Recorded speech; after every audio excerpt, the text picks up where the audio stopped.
for County Executive Mark Elrich's weekly media briefing. This week, Mark is going to be joined by our Department of Recreation Director, Gabe Albornoz. I hope everyone had a wonderful Memorial Day weekend, and so I'll turn it over to you, Mark. Hello. I had a wonderful end to my Memorial Day weekend getting to see Steve Earle perform at the Birchmere last night. That was a nice thing to do. Thanks for being here again this week. I hope everyone had a nice holiday weekend. While 3 days of persistent rain may have dampened activities, we were very much in need of the precipitation. As you can see from this map, which has been yellow for a while now, over the past week, Montgomery County did receive about 1.5 to 3 inches of rain, depending where you are. As you can see from the map, according to last week's data, we were in severe drought levels. We will know tomorrow whether this week's rain has dropped us back down to a moderate drought level. But either or, entering the summer in drought conditions is not good news for our farmers or people like me who love to garden. Let's hope more rain occurs, continuing into June and July. It was not exactly outdoor swimming weather this past weekend, but our 7 outdoor pools are now open, and once school is out in a few weeks, their hours will be extended. With the end of school coming, our Department of Recreation will be at its busiest, running camps and activities for kids all across Montgomery County. As you can imagine, rec employment swells during the summer with more than 1,300 seasonal employees, teenagers, and young adults. They coordinate activities for children and teens, in addition to what rec normally does for seniors. And we have 22 regional rec centers year-round. The only summer days that rec programs will take a break are Friday, June 19th for Juneteenth, and Friday and Saturday, July 3rd and 4th for Independence Day. The mission of the department is to provide high-quality, diverse, and accessible programming, services, and facilities to residents. They do that at a lower cost to our residents than many alternative summer activities, like specialty sports camps. I've been paying attention to the rising role of private equity in youth sports, and that's leading to skyrocketing costs for families who have children who want to participate. Essentially, Wall Street is once again fleecing families, and that's why it's critical that local governments need to continue investing and offering affordable summer activities, camps, and sports leagues. Summer program registration has been open for 2 weeks now. There are separate guides out now for our camp summer classes and activities for the 55 and older crowd. You can register online through Active Montgomery or call 240-777-6840 with any questions. The next best option is to talk to the person I've invited to today's media briefing. This will be Director Gabe Albornoz. First summer since returning to run this department after serving on the county council. I'm glad he's able to join me today to discuss what's going on this summer in rec. So Gabe, it's all yours. Thank you so much, Mr. County Executive, and it is a privilege and honor to be with all of you, and good afternoon, good people, and thank you for the opportunity to serve in your administration, sir. Yes, the summer is our busiest season for the Recreation Department. It's like tax season for accountants. We are fully operational. We have our summer camps that will be launching soon, and we also have our full complement of summer programming. And as you mentioned, Mr. County Executive, although it was a rainy weekend this past weekend, we did launch our 7 outdoor pools, and a big shout out to our aquatics team and our colleagues in the Department of General Services and everyone who worked so hard to open these pools for all of our residents. Last year, we received almost 100,000 visits between all of our outdoor and indoor pools, and it remains a very affordable and accessible way for families to be able to recreate. And again, as the county executive mentioned, we are on a modified schedule with the pools open on weekends, but beginning June 19th, the pools will be open 7 days per week on from 1 to 8 p.m. on weekdays and from noon to 8 p.m. on weekends. We also still have some openings left for our summer camps, although they are very popular and filling up fast. And so if you visit mocorec.com and click on the link for our summer guide, you will be able to see what programs are still available for this summer. We also take into account the importance of providing as many programs as possible for our teenagers. And this summer is no different. We have a number of activities planned, including teen nights out, summer street ball, summer flag football. Maybe we can get the county executive to come and play a little summer flag football with the youth, which would be fabulous. And of course, we have our Soccer for Change program, and we have drop-in programs at all 22 of our recreation centers, as the county executive mentioned. We know how important it is to engage and make sure that our youth have positive activities supported by caring adults. And with all of the juvenile activity that we're seeing across this region, it's even more important that we provide and stand up those opportunities for our youth, and we are proud to do so. I'd also like to mention that, as the county executive also mentioned, we hire more than 1,000 seasonal employees in the summer, many of them youth themselves, and we still have some positions open this summer within our aquatics team for lifeguards and other positions. So please visit mocorec.com to learn more about those particular employment opportunities. And the last thing I'll mention for now, and this of course is a commemorative summer, we have the World Cup, which will be taking place this summer, and we are partnering with our colleagues in the Department of Parks to have a viewing on July 19th for the final game at 3 o'clock at Wheaton Regional Park. There will be more information in the coming weeks to let you know about that opportunity. And we are hosting two fabulous events this summer. The first will be on July 3rd to commemorate the county's 250-year celebration. I'll be coming back on to talk more about that event closer to the date, but that will be held at Newport Mill Park next to Einstein High School on Friday, July 3rd, and that will kick off a summer of activities to celebrate the county's 250-year anniversary, which will be officially later in September. And then on the 4th of July, we will be marking the country's 250-year anniversary at our Germantown Glory event by the Soccerplex on Saturday, July 4th. So there are many activities that our county residents have to be able to choose from, and our fitness centers remain free for county residents. And we want to thank all of our incredible team members here at the Department of Recreation and all of our volunteers. It's going to be a fantastic summer 2026. Thank you, Director. A lot of exciting events there, especially watching Mark play football. Look forward to that. Before the Director leaves, anyone from the media have any questions for the Director about any of our recreation activities for the summer? If so, please raise your hand and we will call on you. See here. Give a moment. All right. Well, Mark, before the Director goes, you're up for that football challenge? Absolutely. All right. I spent almost a decade playing industrial league flag football. Yes. And there are few things more fun than football. It's a good contact sport. And you're so right about youth sports, Mr. County Executive. It's important that we keep as many sports programs affordable and accessible for as many residents as possible. And we're working on that, and we'll have some news to share with that soon. Good. Okay. Well, again, there are no questions from the media. All right. Well, then we will move on. Director, thank you so much for joining us. Look forward to having you on, and we will continue to promote your events throughout the summer. Mark, back to you. Thank you. So, thank you, Gabe, for joining me. And I do look forward to the idea of playing football. That would be nice. Before I highlight the budget in schools, I have to say one thing about the council president's comment on the budget's taxes. She said that they didn't approve my taxes. That's nice. What she didn't say is they raised taxes another way. All homeowners, including condos, get a $692 tax credit on their annual bill.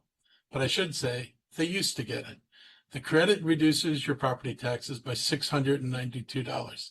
The majority, led by the president, voted to remove the tax credit, and it will not be on your tax bill on July 1.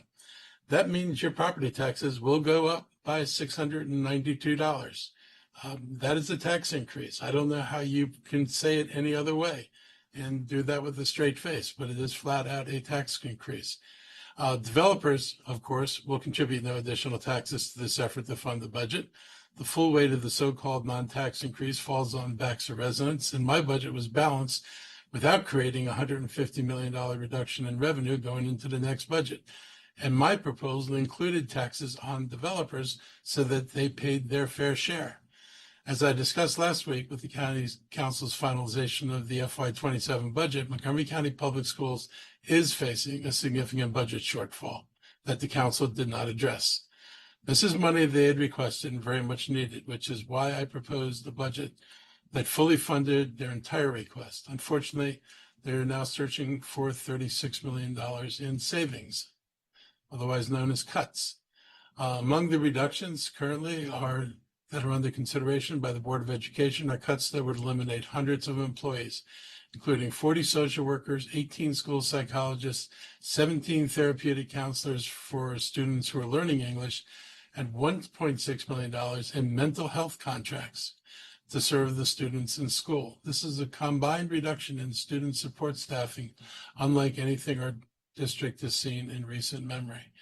At the same time, we've watched our schools navigate a genuinely difficult period. Not only are you dealing with the COVID generation and all the problems that were passed on from that not such lovely experience that we had, this past school year, MCPS responded to bomb threats, weapons on campus, and assaults on staff. Out-of-school suspensions rose by 26%. The district updated its code of conduct at the start of the school year to hold students more accountable, and rightly so. But accountability without support is not a strategy, it's a gap.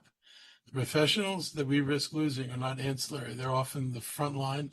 They're the first to notice when a student is struggling, the first to intervene before a situation escalates, and they're the last line of support for families who have nowhere else to turn.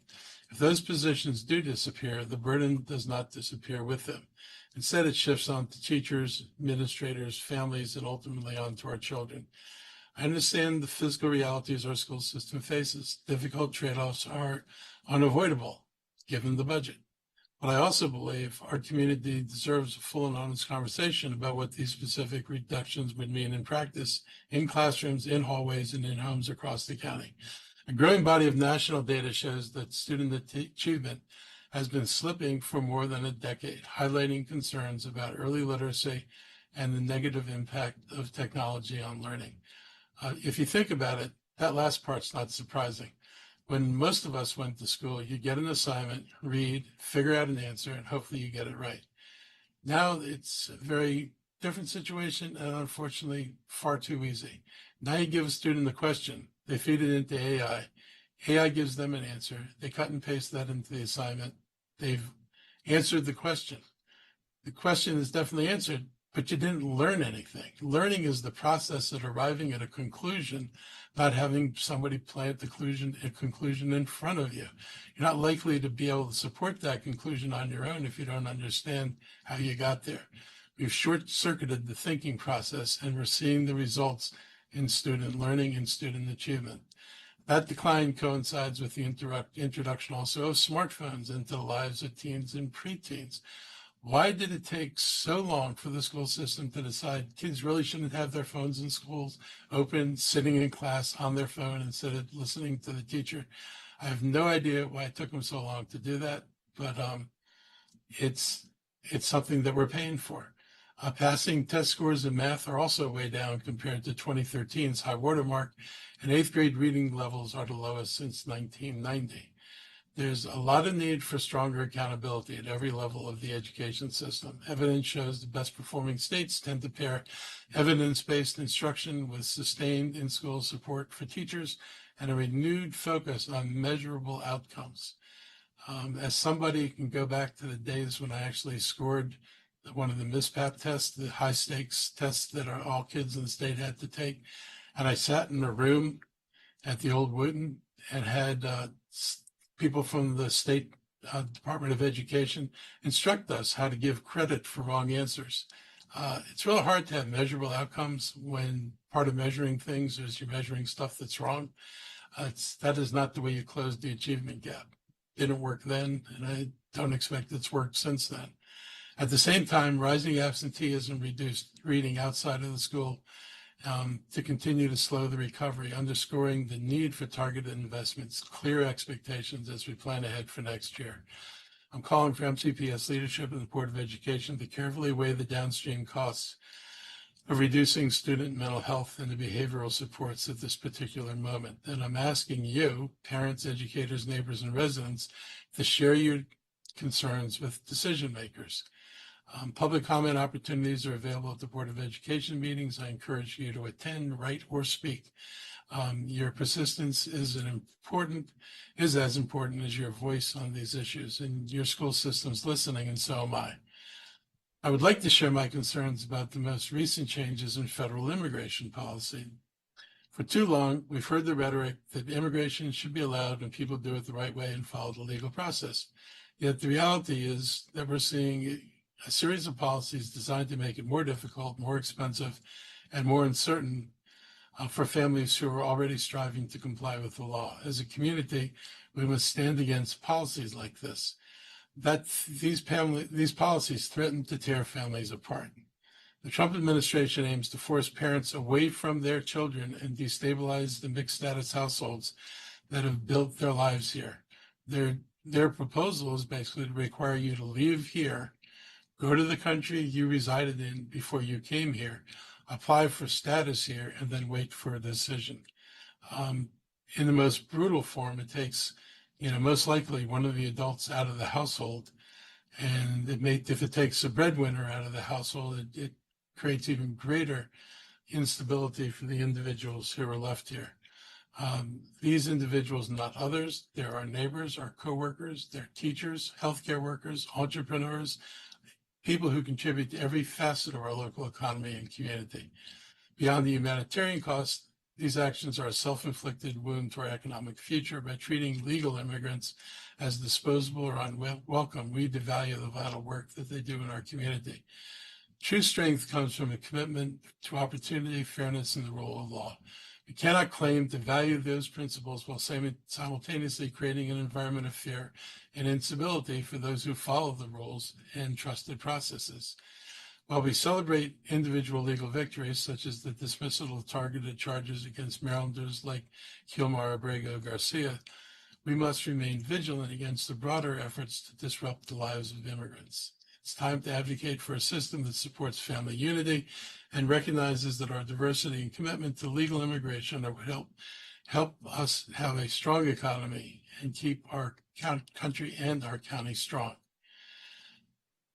On Monday, we'll hold a ceremony for all the results of the bills that recently passed that improve protections for immigrants in our county. And those bills are 326, County Values Act, Bill 1326, the ICE Out Act, the Bill 526, the Unmasked ICE Act, and the Bill 1426, the Vehicle Recovery Act.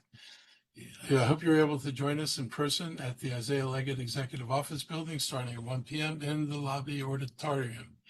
Last Thursday, I was proud to join Howard County Executive Calvin Ball to break ground on 4 stops for Flash Bus Rapid Transit service in Howard County.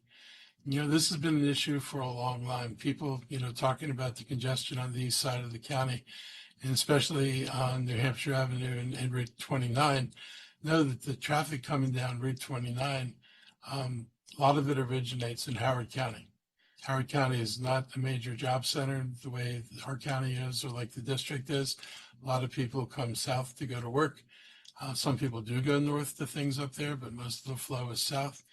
And that contributed mightily to the level of congestion on Colesville Road, Route 29. And this is going to help, and it's going to provide regular flash service. It's been one of the signature initiatives of my administration, and making this expansion is another milestone. By extending US 29 Flash from Silver Spring to downtown Columbia, we're creating a seamless connect that reflects how many people in our 2 counties live and work.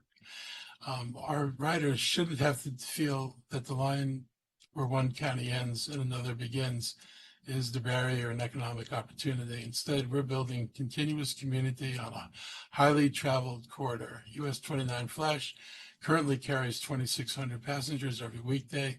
The extension will supply flash BRT service to Howard County every 15 minutes during weekend rush hours starting this fall.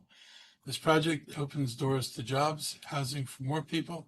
This corridor will provide fast and more convenient travel to major employers like Johns Hopkins Applied Physics Laboratory and the upcoming Viva White Oak development, and while linking riders to Metro, MARC Train, and the future Purple Line. I'm also excited this service will be powered by 4 brand new zero-emission electric buses purchased with $3.35 million in federal grant funding and Howard County's contribution to the project. These buses are part of our commitment to sustainable solutions to protect our air quality. They even feature a new design with clear windows so you can enjoy the view while you ride. When we invest in transit, we are investing in our economy and environment. This partnership shows what regional cooperation can do to improve the quality of life for our residents in both counties. I look forward to seeing the Flash network continue to grow and improve access in our region. Finally, Eid al-Adha is a major Islamic holiday observed yesterday and today, and Montgomery County continues to be strengthened by the incredible diversity of our residents across cultures, races, ethnicities, faiths, and life experiences. Our Muslim community plays a vital role in enriching the fabric of our county, contributing to every neighborhood and every sector with generosity, leadership, and service. Let's all honor the traditions of compassion, sacrifice, and unity this holiday represents. We're grateful for the many ways our Muslim neighbors support and uplift our broader community throughout the year. May this Eid bring peace, joy, and prosperity to all our Muslim residents and their families and loved ones. Eid al-Adha Mubarak. There is another one. Throughout the month of May, our Department of Health and Human Services has been highlighting the importance of good mental health. It's just as important as your physical health. Seeing a therapist doesn't mean there's necessarily something wrong, because they can help in a variety of ways, from relieving stress and anxiety to dealing with the side effects of trauma. Our DHHS clinics offer one-on-one counseling at no charge. One of the easiest ways to access that help is through the DHS Mobile Health Clinic, which brings medical, dental, behavioral health, and human services to underserved and vulnerable populations and communities. Because clinic hours and sites vary, you can email Mobile Health Clinic at montgomerycountymd.gov, or you can call 240-777-1017 for more information. And with that, before we get into your questions, I'll give my team a chance to share in the updates, starting with DHHS. Thank you, Mr. County Executive. We don't have any firm updates. We just want the public to know we are tracking on the epidemiology of the cases related to both hantavirus and Ebola. There are currently no U.S. cases of hantavirus. Any individuals who had contact with the cruise ship, they have been put into quarantine tracking by our federal partners. Right now, there is very low risk to the community, so we just wanted to share that we are still tracking on that. Following up on the recreation side, we met yesterday with some of our local businesses that do recreation on the Potomac.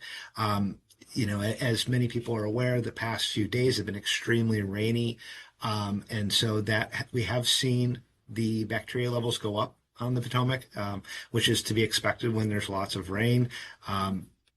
We're just trying to continue that educational piece with the communities that when following rain, there is higher risk for bacteria infections. If folks take precautions, they should be all right, but we just want people to be aware of that.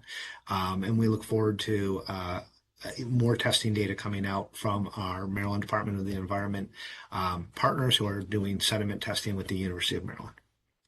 So those are all the updates I have right now. All right. Well, thank you, Sean. And Earl and Louisa are not able to join us today, so I think we'll now go to questions. If you have any questions at all for the county executive or our team, please raise your hand.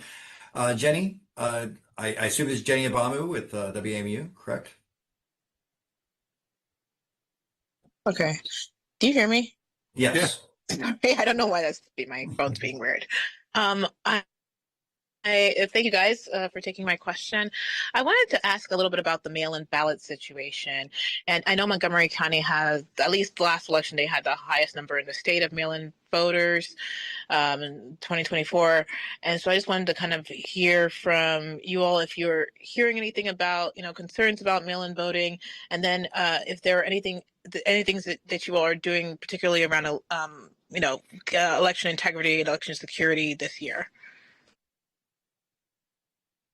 Who wants to answer that one with the details of that program? Mark, I think you're on your own on this one. Okay. So, the state is not going to process any ballots that were mailed out in the original batch if they get mailed in. And they are sending everybody a second ballot, which is marked clearly on the envelope and on the ballot itself that this is the only ballot we're going to count. So, our messaging, issue with, residents is, even if your first ballot was right, do not send it in and think that you're okay. None of the ballots that got sent in are going to count. Only these ballots from the second round are going to count. So make sure you are only sending in the ballot that you got the second time that is pretty much marked, this is a replacement ballot. This is obviously not something anybody wanted or planned for, and it's not the kind of thing I've ever seen happen before. So it's kind of interesting how this happened. You would have thought that people, since this is something we've done multiple times, people had this down, but apparently somebody made a mistake somewhere. Thanks, Jenny. Make sure your readers know to only submit the second ballot. I'm curious, County Executive, has the local, election board heard anything? Have they had to, are they doing anything different this year just because of all of the, concerns from the federal government and also now with this whole vendor issue? I think what I'm going to do is bring the election board on next week. Somebody from the election board, since you've got questions that are, deeper in what they're doing. I don't know everything they're doing right now. This is obviously the thing that's eating up most of their bandwidth, but we can certainly bring them on and give you an opportunity to talk. Thank you. And Jenny, please, if you need any help getting in touch with the Montgomery County Board of Elections or the State Board of Elections, I'm always happy to help out too, since they have to speak to this better than we can. So thanks again for that issue. Thanks you, Jenny. Judy Hurst with the Olney Gazette. You have your hand up. Yep. Thank you. This might be for Mr. O'Donnell. I am hearing from journalist colleagues on other parts of the East Coast saying that hospitals in their areas have large amounts of cases of tick bites. I'm wondering if we're seeing that in our area or expecting that in our area. We've seen the reports nationally, and it certainly affects our part of the country and our part of the state, of earlier than seasonal, normal seasonal tick bites. It looks like that surge is beginning to recede a little bit, but we're still very much in the lots of tick bite season. And so we strongly encourage people, if they're out in wooded areas, to do the usual precautions, loose fitting clothing that covers their arms and legs, insect repellent on the outside of clothing or exposed skin to help reduce bites. But yes, it has been an earlier and larger tick season, but one that we're hoping will begin to recede. Thank you. And thank you, Judy, for bringing that up for us, because we have Peter Sinclair and Teresa Warman online, and they both handle HHS and county social media. So I think it's always a good reminder for us to put out those messages on tick warning. So thank you for bringing up that issue. Rich Daniel with MCM. Mark, good afternoon. And I would first have to applaud the spirit of participating in the flag football game still to come in the summer. I think that spirit is very welcome and anticipated ahead. Have you ever played flag? Oh, absolutely. And a bit of tackle. And I know many that do now, and the opportunities for young girls and women, especially with high school and college, has just been outstanding to see that opportunity unfold. And Olympics and pro flag ahead, it's quite something to see. Yeah, I played middle linebacker, and what I liked in the era that I played in, they played NFL rules. Yes. And the NFL, we couldn't leave our feet for a block, but if a receiver was going downfield, as long as the ball wasn't in the air, you could hit him. So Well, there I are learned. those versions out there. Yes. So The what's your question, today? the question, Mark. Last week you talked about the pending and now approved cuts on the small business side to the incubator, Yep. the workforce skills training. Do you have any areas you can point to that have been sustained, you feel good about, or maybe have increased in some way to help balance that round of cuts? I think the economic cuts are frustrating because, as much as the council talks about economic development and the campaign is we must grow our economy. Well, these are the things that grow your economy. And it's frustrating not to be able to make the kind of investments that you need to make and that we know we need to make. And we've got a sense, we're in a world where we can see what other people do. And so when we don't do things and we see what other folks do, it's pretty apparent that there are spaces we're leaving we shouldn't leave. So, I mean, the incubators, I think, are really important. One of I think my favorite recent one was the company that got bought for $7 billion that originated out of our incubator. We have other successful, companies that come out of our incubator. So there's a real value there. We're going to continue to cobble together as much as we can in resources, but I can't see us replicating what was in the budget at this point, unfortunately. Thank you, Mark. Right. Any other questions? Jenny, or Jenny, anything else? All right. Thank you, everybody, for joining the Marks media briefing this week, and we will look forward to having you again back next week. Have a good week, everybody. Take care.